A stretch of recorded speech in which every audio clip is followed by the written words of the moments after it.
दरअसल आपको बता दें, एकनाथ शिंदे आज गैर कानूनी तरीके से महाराष्ट्र के मुख्यमंत्री पद पर बैठे हैं। उनको बिठाया गया है। उनकी औकात क्या है? यह बात मैं नहीं बल्कि यह बात उद्धव ठाकरे की अगुवाई वाली शिवसेना के सांसद संजय राउत ने कहा है। उन्होंने कहा है कि शिवसेना को तोड़ो और खत्म करो। यह भारतीय जनता पार्टी का बहुत पुराना सपना है, लेकिन वे सफल नहीं हो पा रहे हैं। बहुत बार कोशिश की गई तो अब सीबीआई और जांच एजेंसी के माध्यमों से हमारे कुछ लोगों को तोड़कर एक नई सरकार बनाई गई है। संजय राउत ने कहा कि बीजेपी हमारे ही लोगों को आमने सामने खड़ा करके फूट डालो की नीति पर काम कर रही है, जो वे आमतौर पर राज्यों में करते हैं। एकनाथ शिंदे के साथ जो 40 लोग हैं वह शिवसेना नहीं है। मुंब्रा की एक रैली का हवाला देते हुए उन्होंने कहा कि असली शिवसेना क्या है वह आपने कल मुंब्रा में देखा होगा।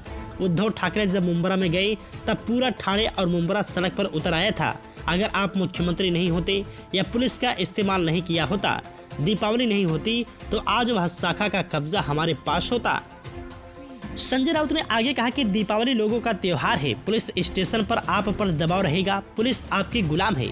कल यही पुलिस हमारे आदेश मानेगी तो आप क्या करोगे? मुंब्रा की शिवसेना शाखा के बारे में एक लीगल बैटल भी चलेगा। एकनाथ शिंदे वाले शिवसेना कोई शिवसेना नहीं है, यह गैंग है, चोरों की टोली है। और यह सर्वोच्च न्यायालय ने भी कहा है, जो कानूनी लड़ाई चल रही है उसमें भी यह तय होगा। राउत ने आगे कहा कि बीजेपी की नज़र हमेशा से यही होती है कि दो लोग आपस में झगड़ा करें और हम जाकर वहां हमारा काम करें। यही बीजेपी की नीति है। लोगों को समझना चाहिए, divide and rule east India company के बाद बीजेपी का वही विचार है। बीजेपी का विचार है कि जात धर्म के आधार पर देश और राज्य को तोड़ो, पार्टियों को तोड़ो और अपना काम करो। बीजेपी के पास और कौन सा विचार है? शिंदे बीजेपी विचारों के प्रचारक हैं। अजीत पवार बीजेपी विचारों के प्रचारक हैं।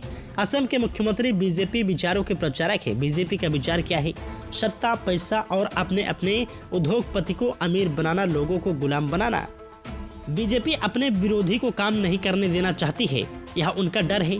पश्चिम बंगाल, राजस्थान, छत्तीसगढ़ में बीजेपी की सरकार नहीं है और जहां बीजेपी हार रही है वहां डराया धमकाया जा रहा है। लालू यादव और उनके परिवार का जिक्र करते हुए संजय राउत ने कहा कि वे बहुत मजबूत हैं, वह टूटेंगे नहीं और हमारे एकनाथ शिंदे जैसा टूटने भी नहीं देंगे। हम लड़ते रहेंगे और जब लालू यादव और तेजस्वी यादव, हम सब उनके साथ रहेंगे।